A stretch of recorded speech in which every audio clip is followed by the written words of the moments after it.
Capítulo 71. Forte porque somos vulneráveis. Sou eu que sou um idiota?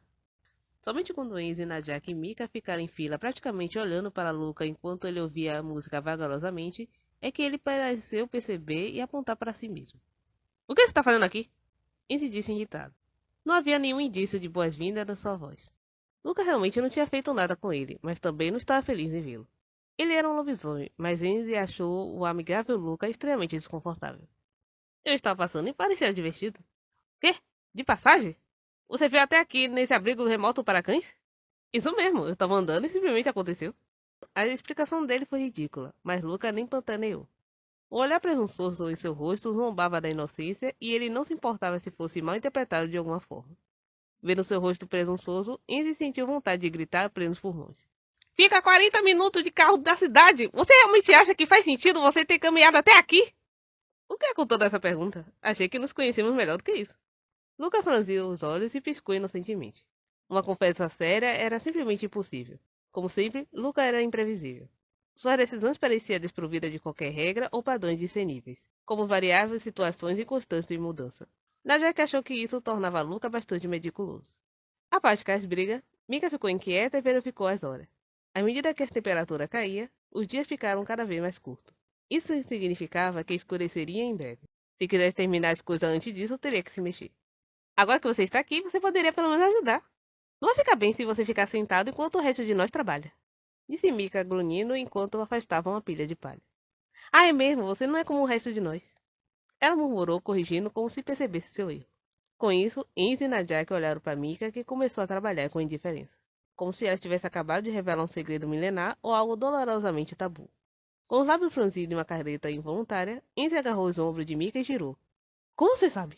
O quê? Que Luca é um lobisomem. Nossa, você me assustou. Por que você tem que gritar? Apesar de ter chocado Enzi e Najak, Mika estava calma. Ela abriu a porta do galpão como se nada tivesse acontecido e falou enquanto limpava a poeira do parapeito da janela. Seria estranho se eu não soubesse. Até agora vocês só saem um com o outro. Mantém distância de todos da escola, mas vocês saem com eles com frequência. Saindo muitas vezes? Isso é mal entendido, Mika. Najak, ouvindo silenciosamente até agora, corrigia com uma expressão séria no rosto. Isso fez Luca cair na gargalhada. Sua risada alegre fez Najak e Enzi se sentir desconfortável. Luca, não fique tão surpreso que eu saiba. Eu sou relativamente nova em lidar com essa situação. O fato de você ser um lobisomem não foi tão surpreendente para mim. Você é tão excêntrico que faz sentido você não ser humano. Haha! Notei que você às vezes faz comentários maldosos enquanto mantém uma cara angelical. Isso é doloroso, você sabe, né? Lucas sorriu amplamente enquanto falava. Ele não parecia nem um pouco magoado. Seus olhos sorriam e ele parecia relaxado, mas não eram os olhos de um homem que se curvaria diante do seu oponente. Em vez disso, ele era mais parecido com o de uma fera à beira de uma caçada. Apenas um humano mais vulnerável à sua frente não percebeu isso. Comentários maldosos? Eu? Surpresa com essa caracterização dela, Mika perguntou enquanto enxugava o suor da testa. Então, catalanando, ela ergueu uma grande mangueira sob o ombro para conectar a torneira, pegou uma pilha de cobertores molhados com a outra mão e saiu com confiança. Luca riu enquanto a observava se afastar. Uau, ela é uma policial, uma trabalhadora séria. Luca olhou para a janela para os galhos secos atrás do abrigo para cães. Lá fora os cães latiam, as pessoas riam e as folhas secas caíam, farfalhavam e criavam um som animado de cócegas. A cena cotidiana parecia de alguma forma diferente. Nossa espécie é bastante previsível, não é? Eu, inclusive. Uma pitada de tédio estava presente em seu tom. Havia uma mistura de ressentimento e orgulho no que ele disse, por isso foi difícil para Enzi e Najak entender imediatamente o que ele queria dizer. Então Luca olhou para Mika do lado de fora, movimentando-se ativamente. Vê-la trabalhando tanto como ninguém lhe daria um prêmio por nada disso, a fazia parecer tão humana. São vulneráveis contra os fracos, e nós nos culpamos por não sermos capazes de protegê-los, você não acha? Mesmo sabendo que era uma fraqueza fatal, os lobisomens estavam presos a seu destino e foi selado desde o momento que nasceram. Najak seguiu o olhar de Luca e lentamente virou a cabeça para olhar para fora. Os outros estavam se divertindo e rindo no meio de todo o caos. Você está certo. Somos vulneráveis a eles. Mas somos fortes porque somos vulneráveis. Porque a suavidade sempre triunfa sobre a força. Isso se aplicava a ele e também aos humanos. Isso não iria mudar de alguma forma. Tudo bem, agora me diga. Por que você veio aqui, Luca?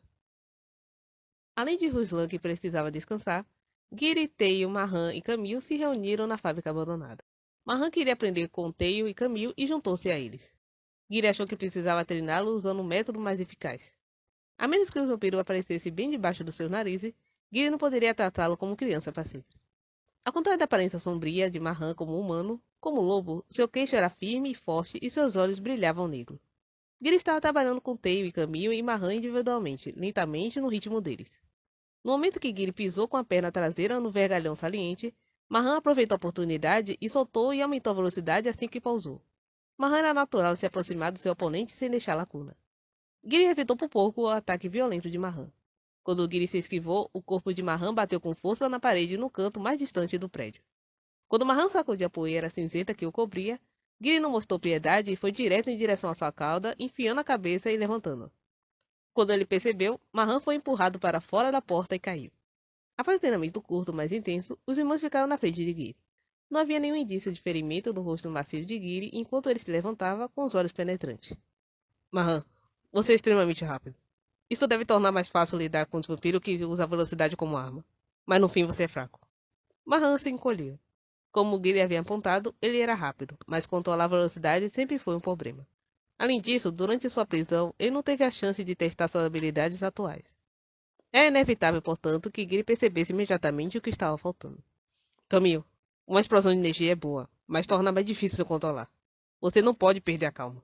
Os movimentos maiores criam mais espaço para deslize, então você tem que fazer cálculos de maneira que puder antes de fazer seu movimento. Como sempre, o maior problema de Camille era sua personalidade volátil, que era facilmente desencadeada. Ele precisava ser mais estratégico. Ele estava naquela idade em que transbordava energia, mas mesmo isso precisava ser enfrentado de alguma forma no meio de uma crise. Quando chegou a sua vez, os ombros de Tei ficaram tensos e nervosos.